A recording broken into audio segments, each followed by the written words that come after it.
12 августка карата Кыргызстанда коронавирус менен дарыланып жаткан 6 бейтап каза болуп, акыркы бир суткада тажил-детинен жаңы 304 учур катталды. Клиникалык эпидемиологиялык тастыкталган учурлардын жаңы саны 304 түзүп, алардын ичинен Бишкек шаарында 78, Чүй облусунда 25, Ош шаарында 9, Нарын облусунда 11, Ысык Көл облусунда 32, Талас облусунда 4, Жалал Абад облусунда 20, Баткен облусунда 15 жана Ош облусунда 32 учур катталды.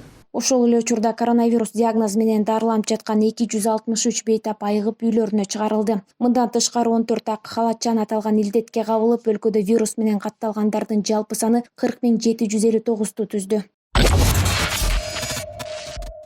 Президент Сооронбай Жээнбеков 12-13 август күндөрү Баткен, Жалал Абад жана Ош облустарын кыдырат. Жээнбеков иш сапарынын алкагында медициналык, социалдык, айыл чарба өнөр жай жана билим берүү объектилеринин ишмердиги менен таанышат. Ошондой эле коронавирус инфекциясы пандемиясы шартында ирригацияны жакшыртуу, ички жолдорду реконструкциялоо долбоорунун ишке ашырылышынын жүрүшүнөн кабар алат. Токтогул суу сактагычындагы суу өткөн жылга караганда 2,2 миллиард кубка аз. Бул тууралуу кабар агенттигиндеги маалымат жыйында энергетика жабдыктарын иштетүү жана оңдоо кызматынын башчысы Улукбек Мамыралиев билдирди. Анын айтымында, учурда суу сактагычтагы суунун көлөмү 14,4 миллиард куб метрди түзөт. Суунун келиши секундасына 739, чыгышы 345 кубту түзүүдө. Мындан тышкары Мамыралиев кыш мезгилине жарыктын өчүрүлүшүн болтурбоо үчүн капиталдык жана башка оңдоо иштери жүргүзүлгөнүн жана ошондой эле Казакстандан электр энергиясын сатып алуу боюнча иш жүрүп жатканын кошумчалады.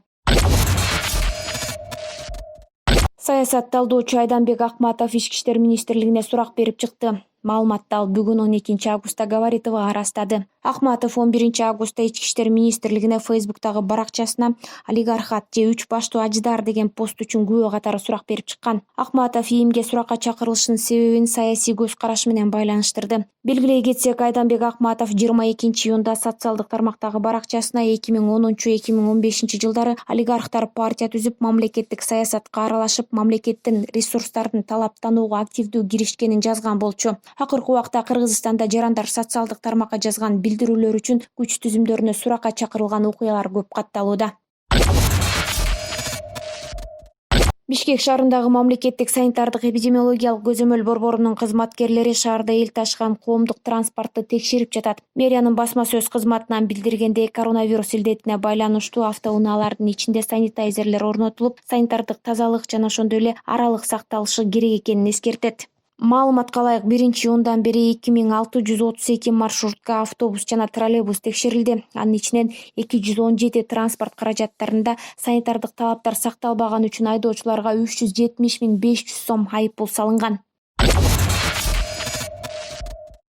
Азамат Болгонбаев коомдук теле берүү корпорациясынын байкоочу кеңешинин төрагалык кызматын тапшырып, кеңештеги мүчөлүгүн да токтотконун Фейсбуктагы баракчасына жазды. Бирок анын себебин түшүндүргөн жок.